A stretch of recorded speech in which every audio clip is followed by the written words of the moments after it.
yang selalu ada bagiku. Bapakku, bersyukur atas kekuatanmu, walau perih lelah hayatku ditempa sampai habis lenyap jiwaku berlabuh di tempat yang teduh, pengharapan dalammu.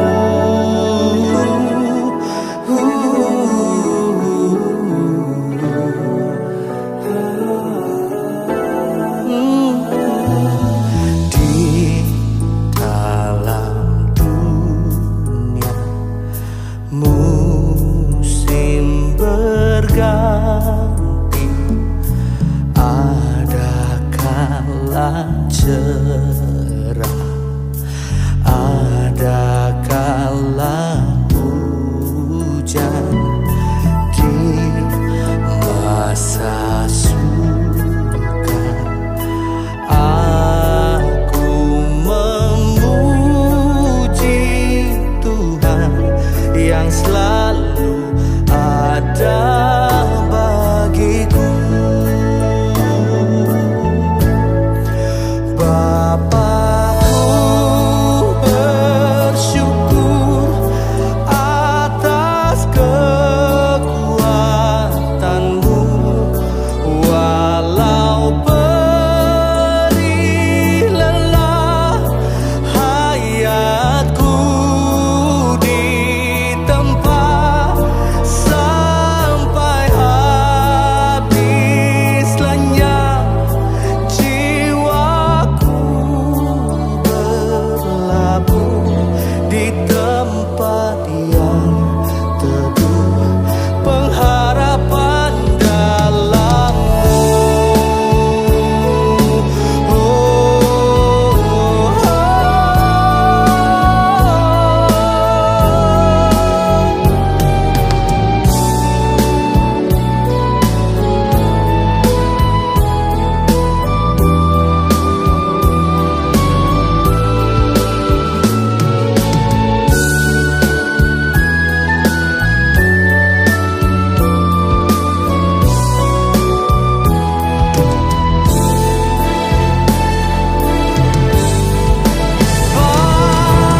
Bapakku, bersyukur atas kekuatanmu, walau perih lelah hayatku ditempa sampai habis lenyap jiwaku berlabuh di tempat yang teduh, pengharapan dalammu.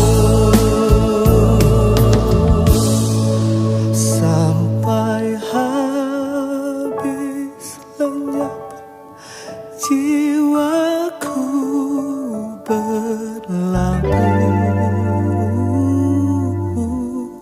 di tempat yang teduh, pengharapan dalammu.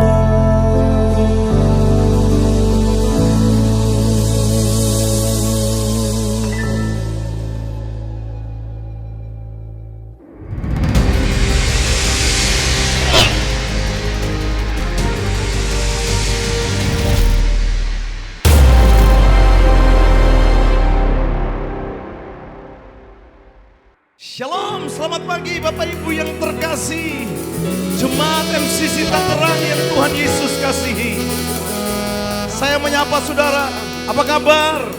Bapak Ibu yang ada di rumah, saya percaya hari ini engkau bersama dengan keluarga saat ini menikmati ibadah online ini dengan penuh sukacita.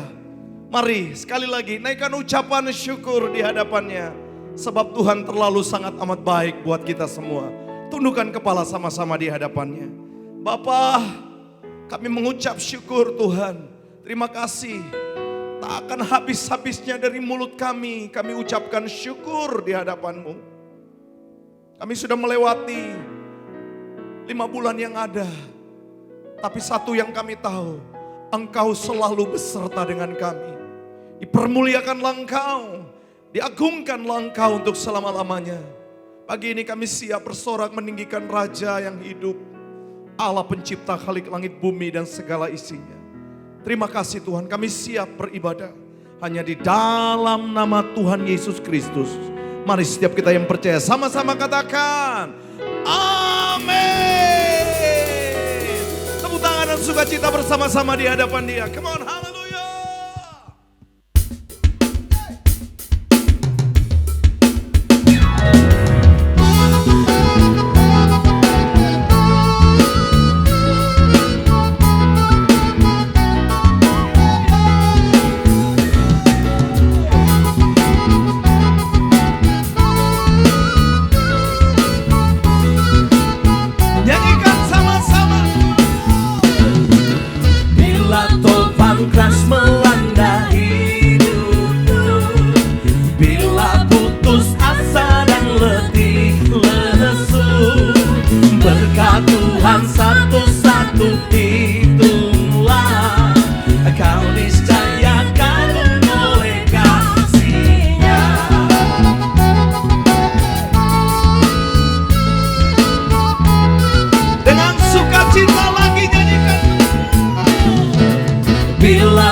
Kami ingin masuk lebih dalam lagi dalam hadirat-Mu ya Tuhan.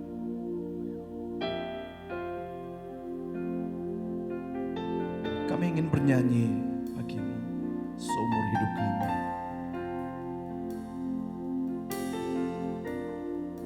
Oh. Hey.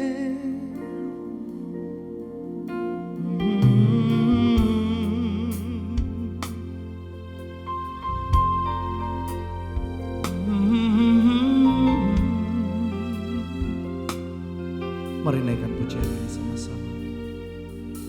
Ya Tuhanku, aku hendak bernyanyi bagi-Mu selama ku hidup. Ya Allahku, aku hendak bermazmur bagi-Mu selagi ku ada. Inilah yang ku renungkan setiap waktu. Nyanyian pujian dan pengagungan kepadamu.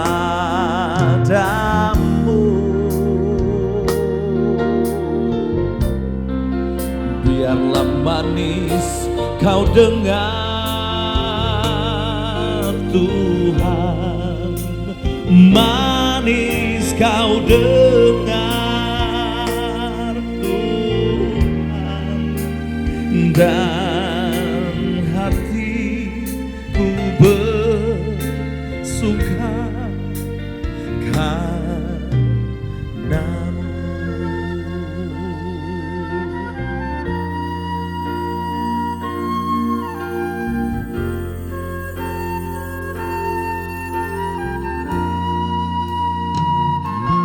Ya Tuhanku, katakan sama-sama, aku hendak bernyanyi bagi-Mu selama ku hidup. Ya Allahku, aku hendak bermazmur bagi-Mu selagi ku ada. Inilah yang ku renungkan setiap waktu. Nyanyian pujian dan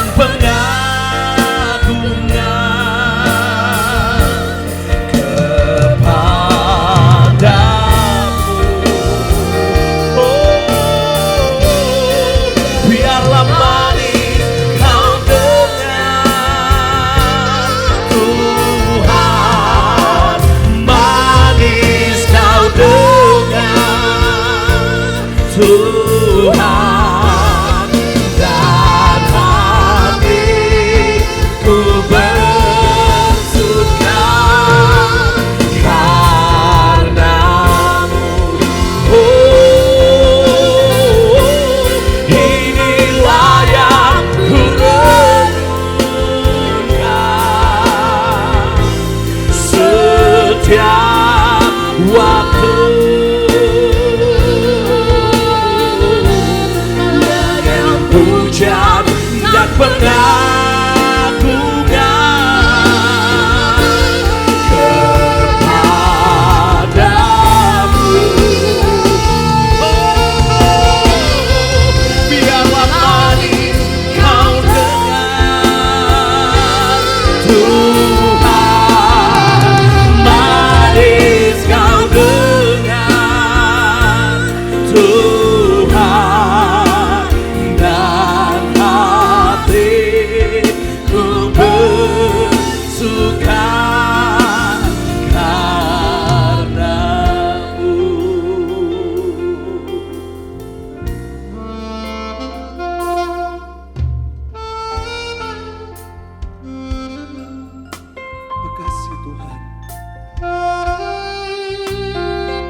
setiap waktu.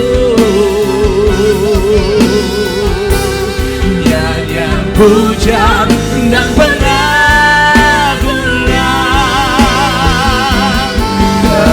kepadamu. Biarlah manis kau Tuhan, manis kau dengar Tuhan, dan hatiku bersuka, dan hatiku bersuka, dan hatiku bersuka.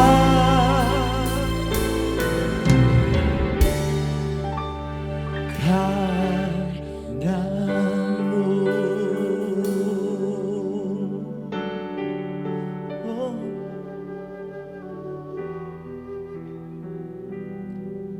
Amin, amin, amin.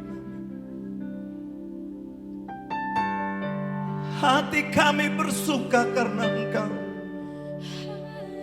Hati kami bersuka karena Engkau, Tuhan. Kami mau bernyanyi bagimu. Kami mau bermazmur bagimu. Oh, biarlah nyanyian pujian hanya bagimu. Biarlah nyanyian pujian keluar dari mulut kami, Tuhan. Kami mau bernyanyi bagimu. Kami mau bernyanyi bagimu.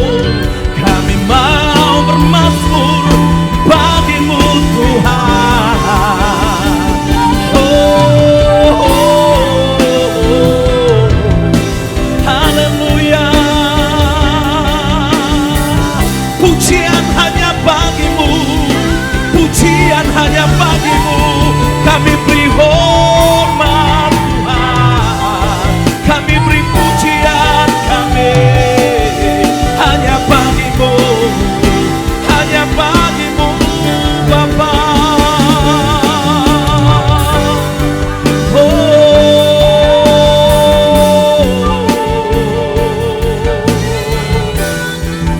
Pujian syukur hanya bagimu untuk selamanya,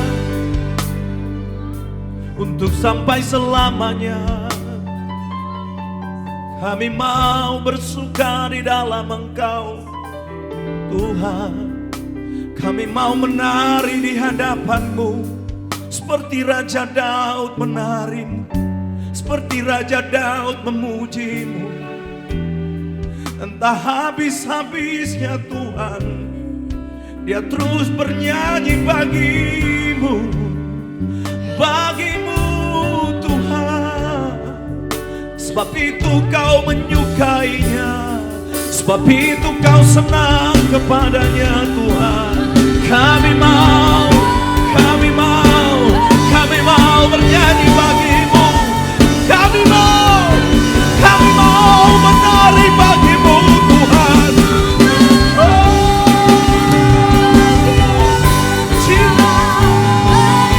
Dimuliakanlah nama Tuhan, dimuliakanlah nama-Mu ya Allah selama-lamanya.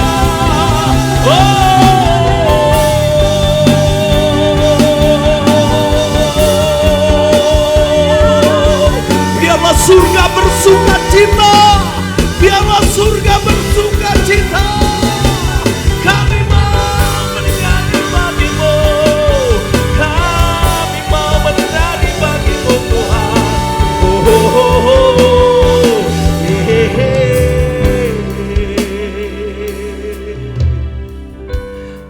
Yes, Lord.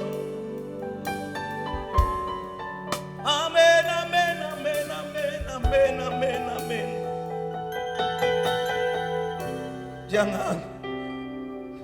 Jangan hambat kami untuk menyembah-Mu.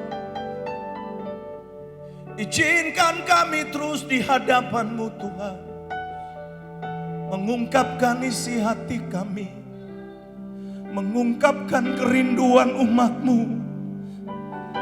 Mereka rindu terus bernyanyi, menyembah, menyenangkan Engkau Tuhan, dan angkat tangan di hadapan-Mu.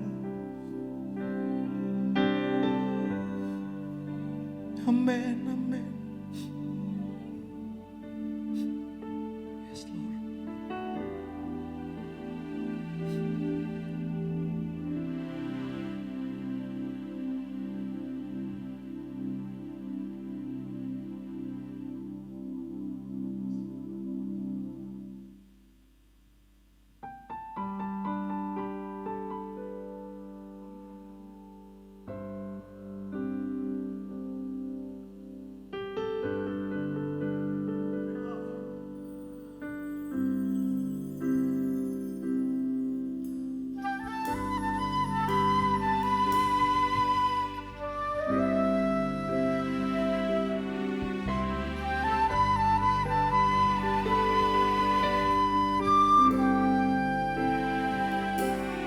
Dan ku angkat tanganku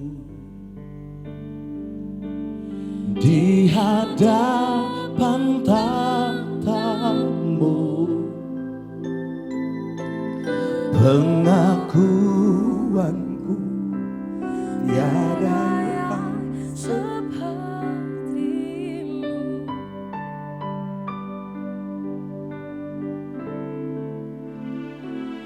Ku bawa seluruh hidupku,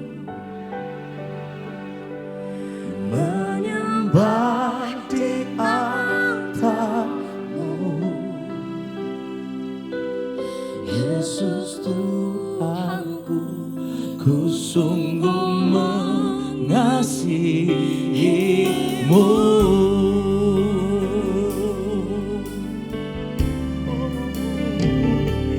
Dan ku angkat tanganku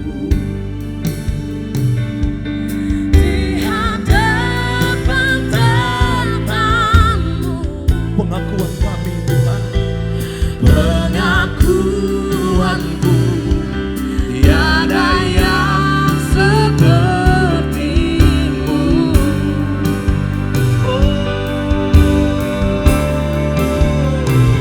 Ku bawa seluruh hidupku, menyembah di altar-Mu. Yesus Tuhan, ku sungguh mengasihi-Mu.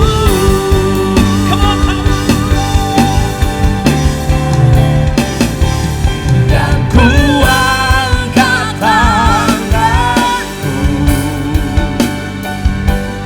di hadapan tatamu, pengakuanku tiada yang seperti-Mu.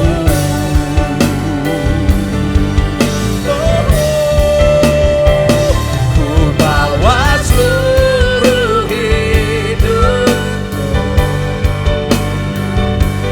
menyembah di altar-Mu.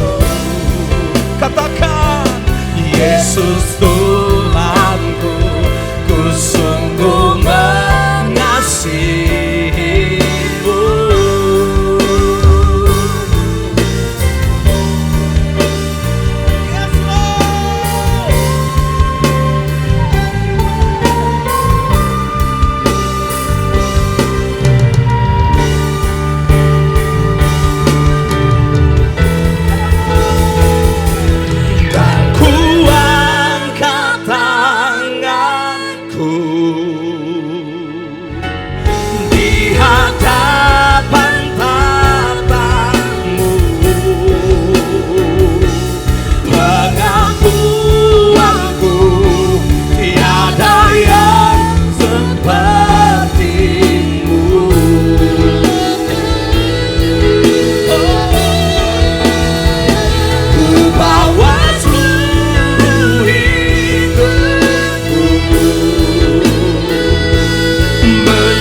Sama-sama angkat pujian ini. Dan ku angkat tanganku di hadapan tahta-Mu, pengakuanku tiada yang seperti-Mu.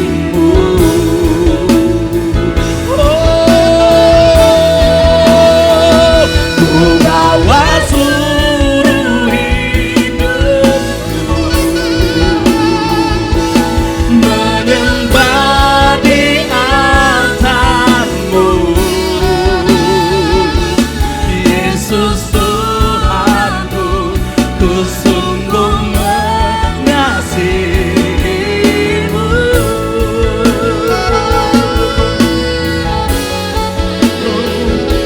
Yesus Tuhanku, ku sungguh mengasihi-Mu.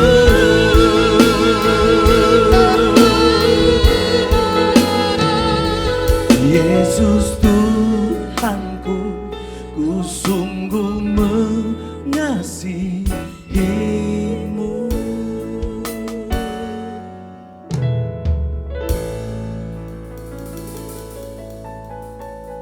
Bapa, kami mengucap syukur karena Engkau sangat amat baik buat kami. Hati kami meluap karena Engkau hadir di tengah-tengah kami. Hanya di dalam nama Yesus kami sudah berdoa. Amin. Saatnya untuk kita menyaksikan MCC News Tangerang pagi ini.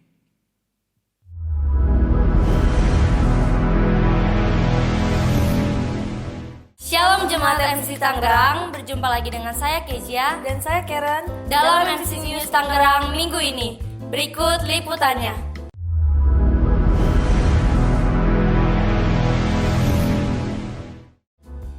Ibadah Raya minggu depan masih diadakan secara online yang akan dilayani oleh Pastor Taufik Ezra. Dan akan dilanjutkan dengan ibadah menorah star online dengan tema Daniel di Goa Singa. Pastikan Bapak Ibu mengajak putra-putrinya untuk beribadah bersama.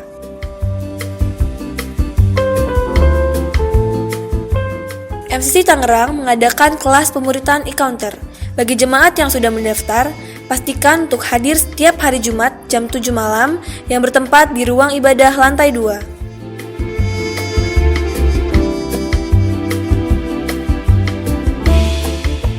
Komunitas yang baik adalah komunitas yang saling memperhatikan satu dengan yang lainnya. Pastikan Bapak Ibu terlibat dalam home di wilayah masing-masing.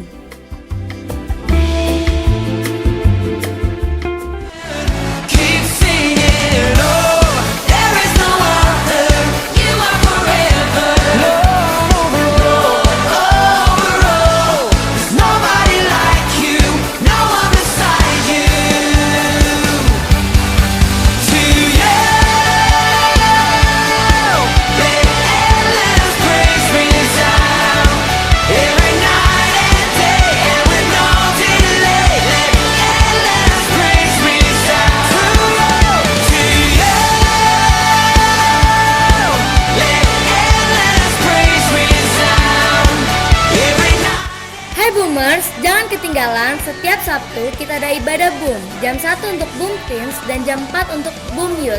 Pastikan kalian hadir dan ajak teman-teman kalian ya. See you. Sekian MCC News Tangerang minggu ini. Jaga kesehatan, Selamat beraktivitas. selamat hari Minggu, Tuhan Yesus memberkati.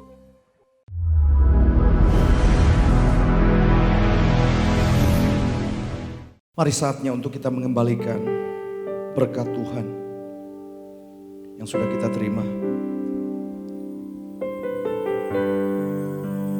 Tak habis-habisnya untuk kami dari Gereja MCC Tangerang mengajak Bapak Ibu, mari belajar menabur.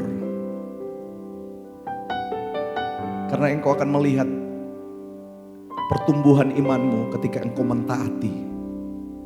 Engkau akan melihat berkat Tuhan dalam hidupmu yang tak akan habis-habisnya.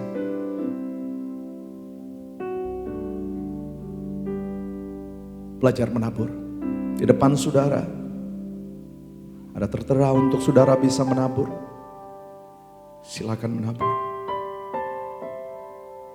Tundukkan kepala sama-sama. Tuhan, umat-Mu belajar untuk terus menabur. Hamba berdoa, kami pemimpin jemaat, ibu gembala, wakil-wakil, doa kami setiap hari bagi umat-Mu. Di saat mereka menabur, di saat dalam kekurangan mereka, limpahkanlah berkat buat mereka. Ketika mereka mulai belajar menabur dari kekurangan mereka, perhatikanlah mereka ya Bapa. Mungkin itu yang mereka punya ketika mereka menabur. Dan saat mereka menabur, biarlah mereka menabur dengan sukacita. Balaslah berlipat kali ganda dengan cara dan waktu-Mu. Terima kasih Tuhan, umat-Mu siap menabur hanya di dalam nama Yesus. Amin.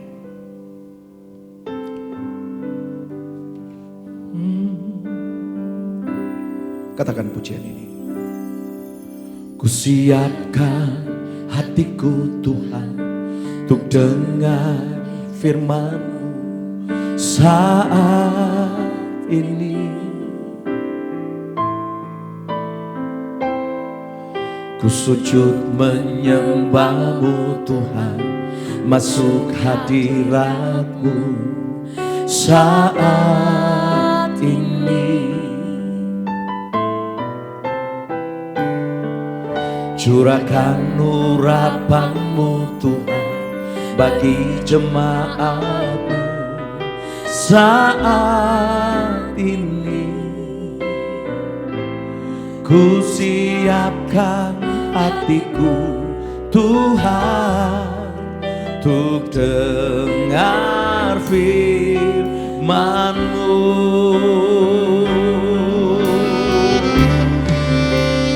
Firman-Mu Tuhan tiada berubah.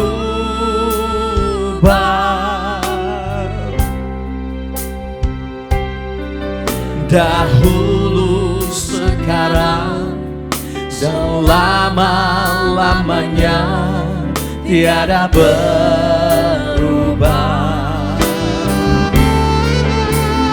Firman-Mu Tuhan, penolong hidupku. Ku siapkan hatiku Tuhan untuk dengar firman-Mu. Katakan, firman-Mu Tuhan tiada berubah.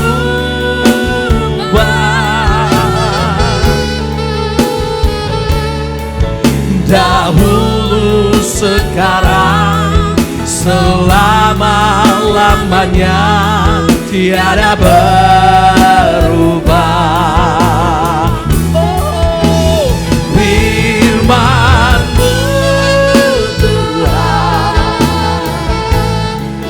penolong hidupku.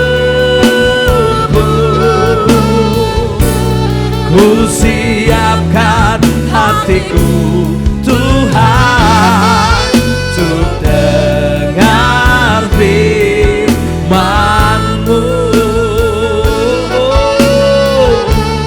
Ku siapkan hatiku Tuhan untuk dengar firman-Mu. Ku siapkan hatiku Tuhan untuk dengar firman-Mu.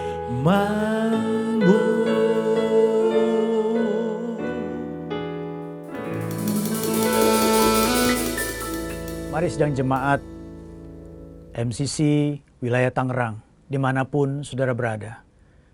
Firman Tuhan akan dikumandangkan. Biarlah kita berdoa supaya Roh Kudus memberikan pencerahan dalam hidup kita hari ini. Bapa di surga, kami percaya firman-Mu datang dalam hidup kami dengan tujuan supaya kami boleh berpegang pada firman-Mu. Karena kami percaya firman-Mu tidak pernah berubah. Situasi boleh bergoncang, situasi boleh berubah, situasi boleh mencekam. Tetapi satu hal, firman-Mu menjadi jaminan bagi kami, sehingga kami boleh mengalami kemenangan demi kemenangan di dalam memasuki kehidupan kami hari lepas hari. Kami percaya firman-Mu sanggup memerdekakan kami ya Bapa. Buat kami mengerti melalui lawatan Roh Kudus, baik kepada hamba-Mu yang menyampaikan maupun kepada sidang jemaat Tuhan yang menyaksikan dan mendengarkan firman disampaikan. Dalam nama Tuhan Yesus kami berdoa. Amin. Jemaat yang terkasih dalam Kristus, bulan Agustus merupakan bulan yang sangat penting bagi bangsa kita. Karena pada tanggal 17 Agustus kita memperingati kemerdekaan bangsa kita sebagai bangsa yang merdeka. Kita percaya kemerdekaan merupakan titik tumpu dari segala apa yang akan dilakukan oleh bangsa ini, baik untuk membangun, baik untuk memperbaiki, baik untuk pulih, baik untuk memajukan bangsa ini. Saya percaya kemerdekaan kita pun juga secara rohani sangat penting. Karena apa? Karena Kristus datang di dalam kehidupan kita untuk memerdekakan kita. Hari ini kita akan berbicara tentang kemerdekaan dalam Kristus. Saudara yang kasih dalam Tuhan, di dalam Yohanes pasal 8, Yesus berbicara tentang kemerdekaan yang sesungguhnya. Karena kita percaya kemerdekaan yang sesungguhnya perlu kita miliki dalam hidup ini. Banyak orang berpikir bahwa kemerdekaan itu bersangkut paut dengan kesembuhan dari sakit, bersangkut paut dengan terangkatnya kelemahan, bersangkut paut dengan beresnya masalah ekonomi, bersangkut paut dengan situasi yang nyaman dan sebagainya. Saudara yang kasih dalam Tuhan, kita perlu memahami dengan baik bahwa kemerdekaan yang Yesus nyatakan dalam hidup kita bersangkut paut bukan hanya kepada perkara-perkara itu, tetapi juga kepada perkara-perkara yang lain yang lebih dapat mengikat kehidupan manusia, membelenggu kehidupan manusia, sehingga manusia tidak dapat mengalami janji-janji Tuhan dalam kehidupannya. Bahkan manusia terkendala untuk mentaati Kristus sebagai Tuhan dan Juru Selamat.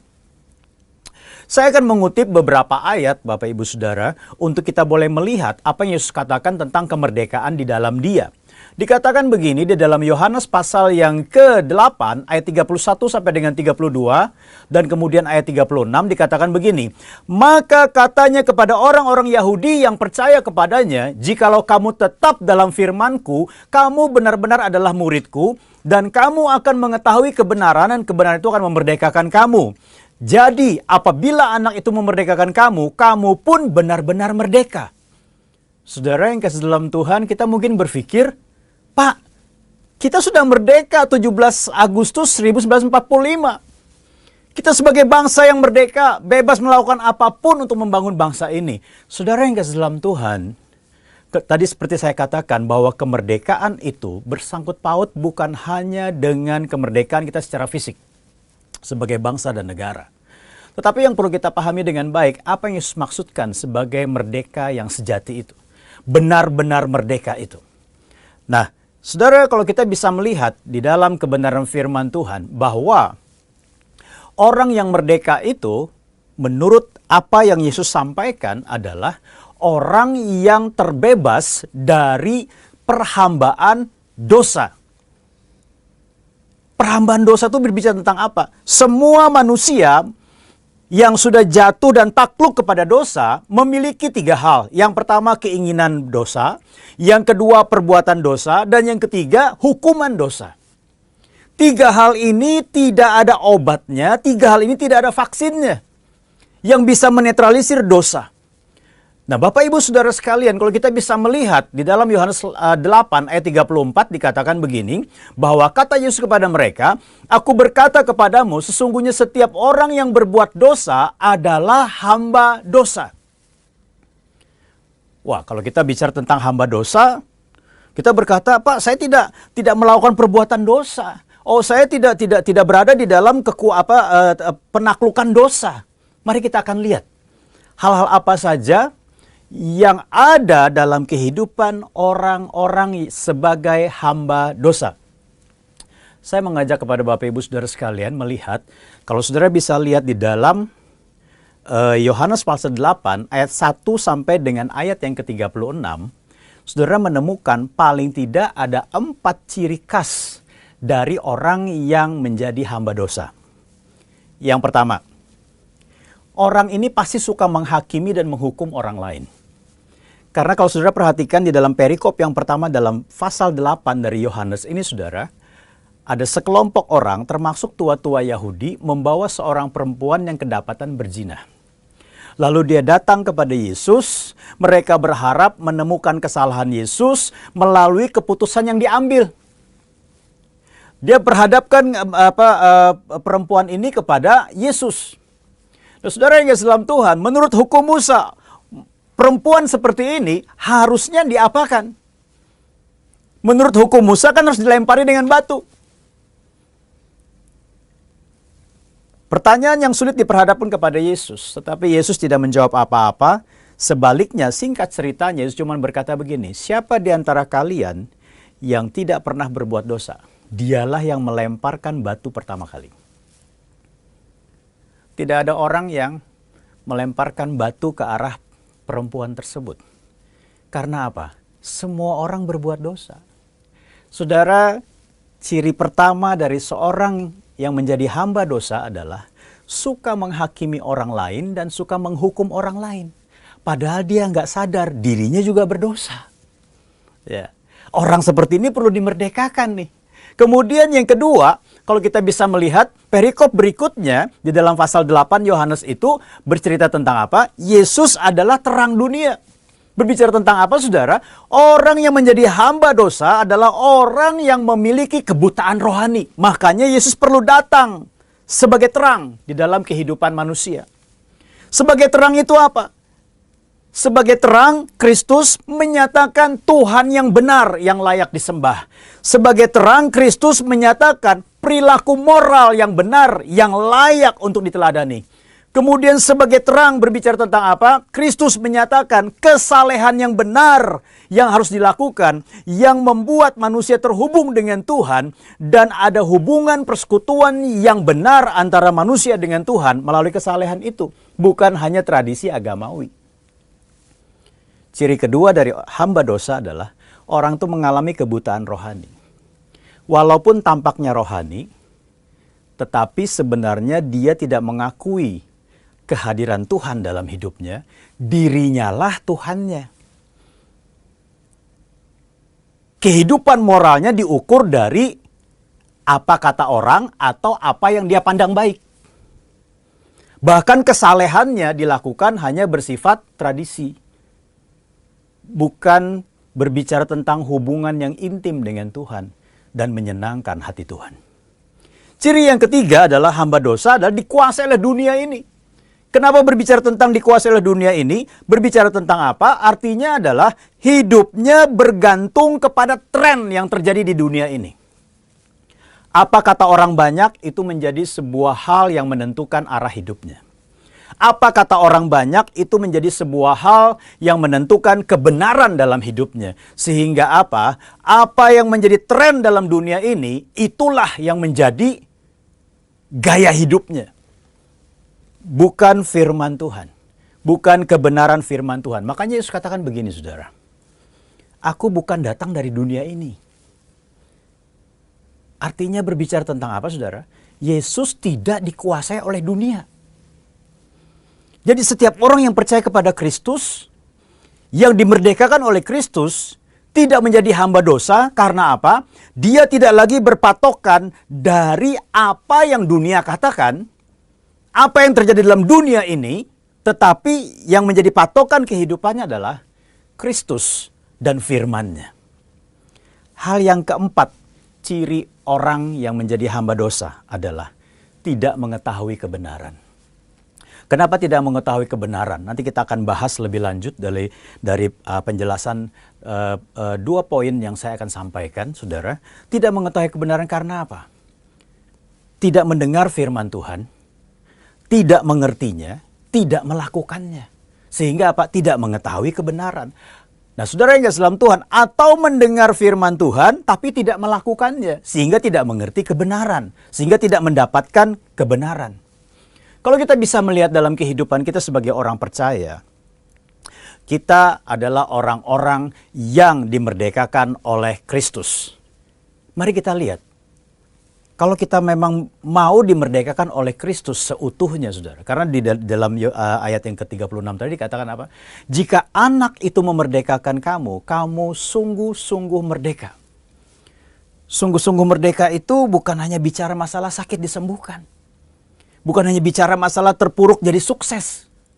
Bukan hanya bicara masalah miskin jadi kaya. Bukan bicara masalah itu saja. Karena kalau kita teliti dalam zaman Kristus, ketika orang mengikut Yesus, saudara bisa temukan. Apakah hidup mereka langsung menjadi kaya? Enggak juga.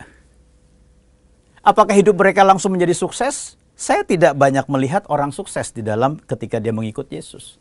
Saya tidak membenci orang kaya atau kekayaan. Saya tidak juga membenci kesuksesan, tidak. Dan saya juga tidak membenci kesembuhan, tidak. Tetapi kalau hidup kita hanya diukur dari kesembuhan, kekayaan, dan juga kesuksesan, maka kehidupan kita masih berorientasi kepada apa yang terjadi di dunia ini. Di dalam dunia ini saja. Bukan dari apa yang dirancangan Tuhan, yang lebih daripada apa yang bisa diberikan oleh kesembuhan, kesuksesan, dan kekayaan. Boleh kaya, Pak? Boleh. Bahkan dengan kekayaan saudara bisa menjadi berkat bagi banyak orang.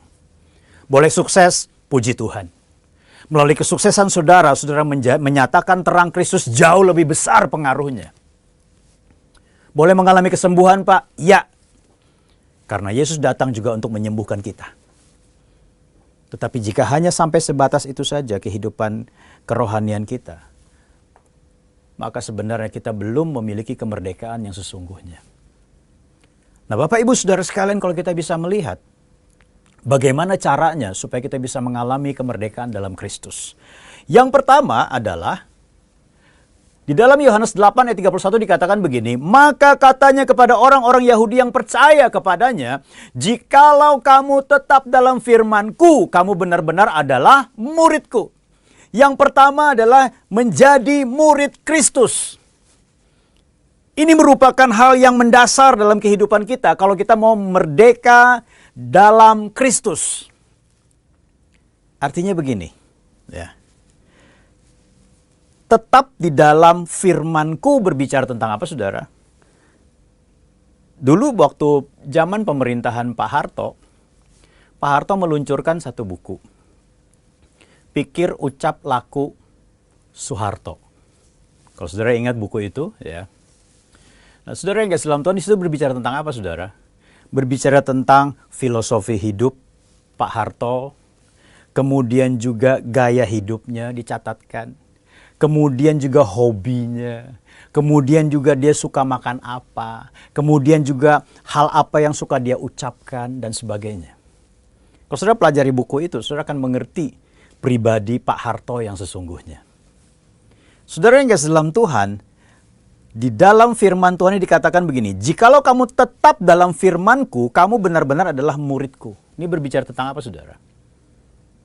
Sudahkah kita menselaraskan pikir, ucap, laku kita kepada firman Tuhan? Menjadi murid Kristus bukan hanya mengikuti encounter. Menjadi murid Kristus bukan hanya mengikuti pemuritan-pemuritan yang dirancang dengan materi yang bagus.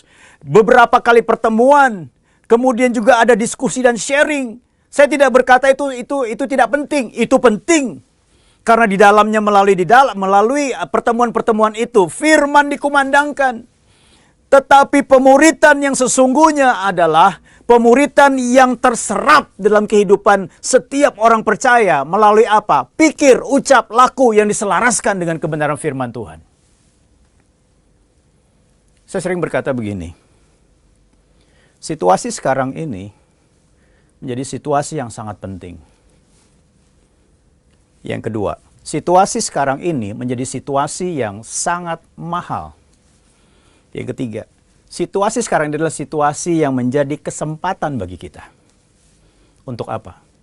Mengetahui sejauh mana kita mengikut Yesus dan menjadikan Dia Tuhan dalam hidup kita. Dan yang kedua, mengetahui diri kita, mana yang lebih kita pegang, apa kata orang atau apa kata Tuhan. Ini sangat penting. Saudara yang dalam Tuhan, saya percaya setiap kita yang punya anak, kita nggak akan mungkin sekolahkan anak-anak kita ke sekolah yang tidak pernah ada ujiannya. Tidak ada pernah ada ulangan harian. Tidak ada pernah ada pengambilan nilai. Tidak ada pernah tidak ada pernah UN, ujian nasional. Nggak ada. Tiba-tiba langsung lulus. Saya sendiri kalau punya anak, saya percaya saya akan sekolahkan anak saya di sekolah yang normal. Ada ujiannya, ada tugasnya yang harus diselesaikan. Karena anak-anak melalui hal itu diberikan tanggung jawab. Dia mengerti bagaimana cara belajar dia. Dari nilai yang dia dapatkan, dia dapat feedback. Sejauh apa dia serius bersekolah. Dalam hidup kita juga. Biarkan situasi hari ini menjadi sekolah kehidupan bagi kita. Sudahkah kita menjadi murid Yesus Kristus yang sesungguhnya? Dengan cara bagaimana tetap dalam firman-Ku atau tidak? Bagaimana mengetahuinya? Sudahkah engkau selaraskan pikir, ucap, laku sehari-hari dalam hidup kita? Menjadi sebuah hal yang sangat penting dan prioritas. Saya mengerti. Banyak di antara kita mungkin mengalami kesulitan dalam hal ekonomi. Ada yang di PHK, ada yang gajinya dipotong, ada yang sama sekali tidak digaji tapi diharuskan bekerja. Malam tadi saya Zoom bersama dengan para pendeta. Ada seorang pendeta juga, dia adalah seorang pilot. Salah satu maskapai penerbangan swasta. Dia katakan begini, saya tetap harus bekerja, walaupun maskapai sudah tidak menggaji saya. Jadi pilihannya antara dua. Tetap bekerja tanpa digaji atau dipecat. Saudara yang kasih dalam Tuhan, situasi seperti ini tidak menyenangkan. Tetapi kita pahami dengan baik, firman Tuhan tetap dan tidak pernah berubah. Biarkan situasi hari ini menjadi kesempatan bagi kita untuk apa saudara? Untuk menyelaraskan pikir, ucap, laku kita kepada firman Tuhan. Itulah murid Kristus. Bukan hanya berbicara tentang berapa modul yang kita habiskan. Berapa angkatan yang kita ikuti melalui setiap pemuridan. Mari kita renungkan baik-baik. Saudara, kalau saya melihat di dalam pembacaan firman Tuhan di dalam Yohanes pasal 8 ini, ayat 31 sampai dengan 36 itu saudara. Kalau saudara perhatikan dengan teliti, Yesus berbicara kepada beberapa golongan orang. Kalau saya bisa golongkan orang itu. Paling tidak ada 4 golongan. Yang pertama orang Yahudi. Orang Yahudi adalah orang keturunan Abraham. Orang-orang keturunan Abraham. Artinya apa? Silsilahnya adalah silsilah bapak orang percaya. Luar biasa. Ya. Tetapi Yesus tidak pernah berkata, karena kamu keturunan Abraham, maka kamu dimerdekakan. Enggak, saudara. Tidak. Di sini berbicara tentang apa? Walaupun saudara punya opa, gembala sidang. Oma saudara, ketua majelis. Kemudian bapak saudara, wakil gembala. Kemudian juga ibu saudara, ketua kaum wanita. Tidak menjamin saudara dimerdekakan. Artinya apa? Seringkali silsilah hanya memberikan jalan awal untuk saudara mengarah kepada Kristus. Tetapi bukan berarti memerdekakan saudara. Saudara yang kasih dalam Tuhan. Kemudian golongan yang berikutnya adalah orang Yahudi yang percaya kepada Yesus. Tapi Yesus tidak berkata, karena kamu percaya kepadaku, kamu dimerdekakan. Enggak, saudara. Tetapi Yesus berkata, Yesus tidak berkata demikian, tetapi dia memberikan sebuah statement yang berbeda. Bukan orang yang percaya yang dimerdekakan. Artinya apa saudara? Orang Yahudi yang percaya kepada dia ini adalah orang yang mendengar khotbahnya Yesus. Mendengar perkataan Yesus. Memperhatikan apa yang dia ajarkan saudara. Ya. Bahkan kalau mungkin dia punya alat untuk nulis. Dia tulis dengan baik. Poin demi poin kebenaran firman Tuhan yang disampaikan oleh Yesus. Tetapi Yesus tidak pernah berkata, karena engkau percaya kepadaku, maka engkau dimerdekakan. Enggak. Golongan yang ketiga adalah orang-orang Yahudi yang mau menjadi murid Yesus. Saudara yang kasih dalam Tuhan, golongan ini yang disebutkan di dalam ayat 31 tadi. Jikalau kamu tetap dalam firman-Ku, kamu benar-benar adalah murid-Ku. Jadi berbicara tentang apa? Orang Yahudi yang mau menjadi murid. Artinya orang-orang yang mau tadi pikir ucap lakunya diselaraskan dengan kebenaran firman Tuhan. Ya. Dan orang-orang ini adalah orang-orang yang bukan hanya menyukai pengajaran Yesus. Karena khotbahnya bagus. Hikmatnya luar biasa. Ketika ditumpang tangan seorang sakit, orang mengalami kesembuhan. Orang yang dikuasai roh jahat mengalami kebebasan. Bukan hanya berkata, wow, hosana, haleluya, amin. Bukan hanya itu, saudara. Tetapi orang yang mengerti firman Tuhan dan melakukannya. Saudara yang kasih dalam Tuhan. Kalau saudara mengerti dengan baik bahwa menjadi murid itu sangat penting. Karena apa? Tadi saya katakan, menjadi murid bukan berbicara tentang hanya mengikuti peringkat perjalanan rohani yang disiapkan oleh gereja. Tetapi menyelaraskan pikir, ucap, laku kita kepada firman Tuhan yang kita dengar, yang kita pahami, yang kita mengerti dari Kristus. Hal yang pertama supaya kita bisa mengalami kemerdekaan yang sesungguhnya adalah menjadi murid Kristus. Saudara yang kasih dalam Tuhan, bagian yang berikutnya, yang kedua adalah, poin yang kedua, menjadi pelaku firman. Loh, tadi kan murid juga melakukan firman. Ya, saya mau katakan pada saudara dengar baik-baik. Dalam Yohanes pasal 8 ayat 32 dikatakan begini. Dan kamu akan mengetahui kebenaran, dan kebenaran itu akan memerdekakan kamu.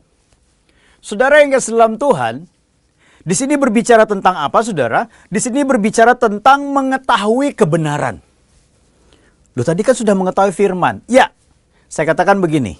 Firman yang datang dalam hidup kita, baik itu melalui khotbah, melalui baca Alkitab, melalui pendengaran, mendengar radio, dan juga menyaksikan tayangan ini, saudara, itu berupa logos, pengetahuan dalam kehidupan kita.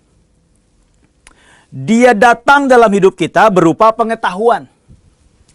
Lalu Roh Kudus menyertai firman itu, menaruhnya dalam batin kita. Mulai membuka pengertian kita akan kebenaran firman Tuhan. Tetapi pahami dengan baik, saudara.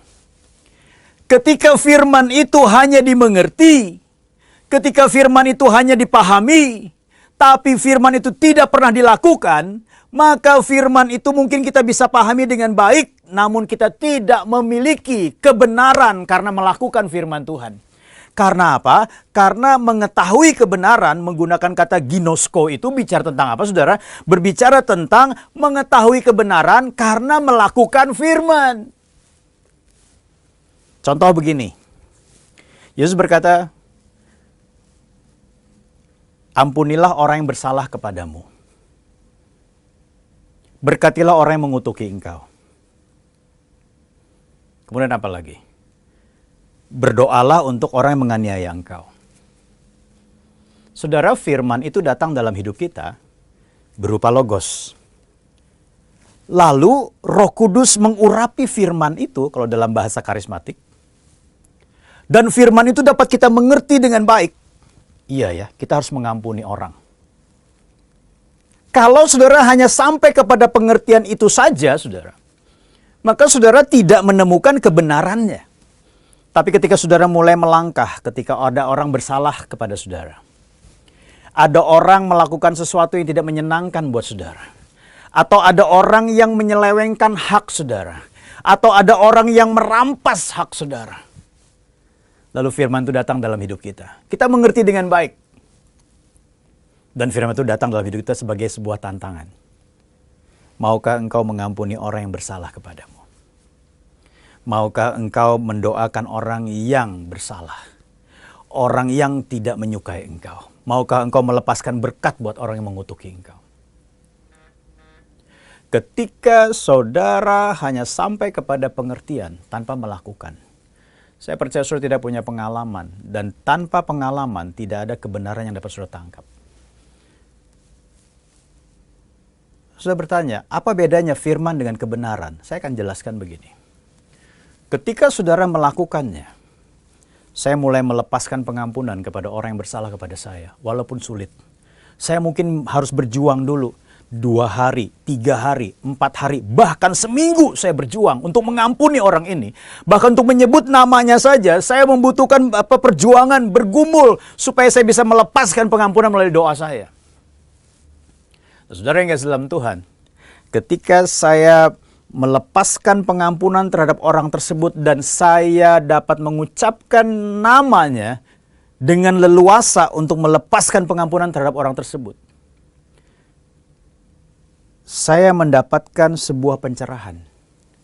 Ternyata mengampuni orang yang bersalah terhadap diri kita bukan hanya memerdekakan orang itu dari kesalahannya, tetapi memerdekakan diri kita dari tekanan, pergumulan, dan penjara sakit hati dalam hidup kita sendiri. Itulah kebenarannya. Makanya Yesus katakan, ketika kamu melakukan firman Tuhan, maka kamu akan mengetahui kebenaran. Artinya apa? Mengetahui bukan karena pengetahuan, mengetahui bukan karena mengerti, tetapi mengetahui karena melakukan firman Tuhan. Nah, saudara, menjadi pelaku firman ini bukan hanya bicara masalah melakukan sekali-sekali. Kalau sekali melakukan bisa saja karena coba-coba. Kalau sekali melakukan bisa saja karena karena kewajiban kita. Tapi kalau saudara lakukan terus. Lakukan terus. Lakukan terus. Orang yang melakukan teruslah yang bisa disebut pelaku firman. Bukan hanya 1-2 kali melakukan firman. Nah, saudara, saya berharap hal ini dapat dipahami dengan baik, karena banyak kita mau merdeka, dimerdekakan oleh Kristus, tapi kita tidak mau menjadi pelaku firman. Kita mau jadi murid kebenaran, tetapi kita hanya mengoleksi pengetahuan firman, tetapi pikir laku ucap kita tidak berusaha untuk menselaraskan dengan kebenaran firman Tuhan. Maka kebenaran itu tidak akan memerdekakan kita. Ketika saya mengalami sakit, firman Tuhan datang dalam hidup saya. Oleh bilur-bilur Kristus kamu telah disembuhkan. Saya mengerti. Saya mengerti juga bahwa Kristus mati di kayu salib bukan hanya menanggung dosa dan pelanggaran kita, tapi dia juga menanggung segala sakit penyakit kita. Saya mengerti. Bahkan kalau dikupas dengan bahasa aslinya, luar biasa sekali. Saya pahami dengan baik. Ketika saya mengalami sakit dan saya membiarkan firman itu hanya sebagai pengetahuan dan pengertian saja, tanpa mau melangkah percaya bahwa Yesus sanggup menyembuhkan, maka saya hanya memiliki firman tetapi belum memiliki kebenaran. Tapi ketika saya berpegang pada firman Tuhan, saya percaya kesembuhan datang daripada Tuhan. Saya percaya Kristus sanggup menyembuhkan. Mujizat masih bisa terjadi. Mujizat masih berlangsung sampai hari ini. Karena Yesus Kristus adalah Tuhan yang tidak pernah berubah. Dulu, sekarang, dan sampai selama-lamanya. Dan saya mengalami kesembuhan. Saya mendapatkan sebuah kebenaran. Bahwa firman yang diucapkan oleh Kristus tidak pernah berubah.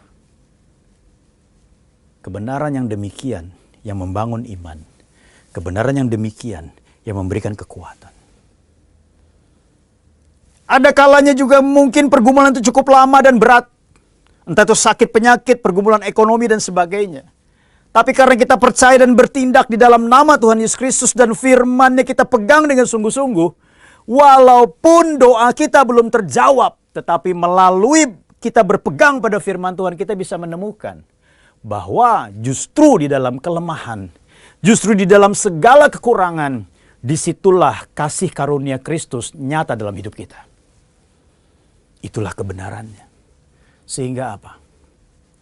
Hari ini, walaupun mungkin banyak doa yang belum dijawab, banyak harapan yang belum terpenuhi, banyak keinginan atau kebutuhan yang belum tercukupi, tapi satu hal pahami dengan baik, Yesus Kristus tidak pernah berubah. Mari kita berdoa. Bapa di surga, biarlah pada hari ini Tuhan, kami boleh mengalami kemerdekaan sesuai dengan Kristus nyatakan bahwa jika anak itu memerdekakan kamu, kamu benar-benar merdeka. Biarlah mulai hari ini kami boleh menjadi murid Kristus yang terus menselaraskan pikir, ucap, laku kami kepada firman Tuhan. Sehingga kehidupan kami menjadi serupa dengan Kristus. Dan biarlah kami juga boleh menjadi pelaku firman. Karena kami percaya hanya dengan melakukan kebenaran firman Tuhan yang kami dengar dan kami pahami, maka kami akan mendapatkan kebenaran. Dan kebenaran itu memerdekakan kami. Biarlah hari lepas hari, situasi demi situasi, menjadikan kesempatan bagi kami untuk menjadi murid Kristus dan juga pelaku kebenaran dimanapun kami berada. Terima kasih Bapa di surga. Di dalam nama Tuhan Yesus kami berdoa. Amin. Tuhan Yesus memberkati. Puji Tuhan, Bapak Ibu Saudara yang kasih Tuhan, kita sudah mendengar kebenaran firman Tuhan. Biarlah firman itu jangan hanya kita dengar, tapi biarlah kita semua menjadi pelaku-pelaku firman. Bapak Ibu Saudara yang kasih Tuhan, kita akan akhiri ibadah kita siang hari ini. Kita akan berdoa syafaat buat bangsa dan negara, buat gereja, dan nanti kita akan terima doa berkat. Kita satu dalam doa. Bapa, kami mengucap syukur buat kebenaran firman yang sudah Engkau sampaikan. Biarlah setiap firman itu dapat tumbuh dan jatuh di hati kami yang subur. Biar setiap firman itu dapat kami lakukan dan kami menjadi pelaku firman. Kami berdoa untuk bangsa dan negara kami Tuhan. Kami bawa Indonesia ke dalam tangan-Mu. Dari Sabang sampai Merauke, biarlah ada belas kasihan Tuhan turun atas bangsa Indonesia. Kami tahu bangsa Indonesia dikasihi Tuhan. Kami tahu Engkau mengasihi bangsa kami Tuhan. Biarlah ada damai sejahtera, sukacita, ada kesejahteraan ada dalam bangsa kami. Kami berdoa untuk para pemimpin bangsa kami, mulai dari Bapak Presiden Pak Jokowi, kami serahkan ke dalam tangan Tuhan.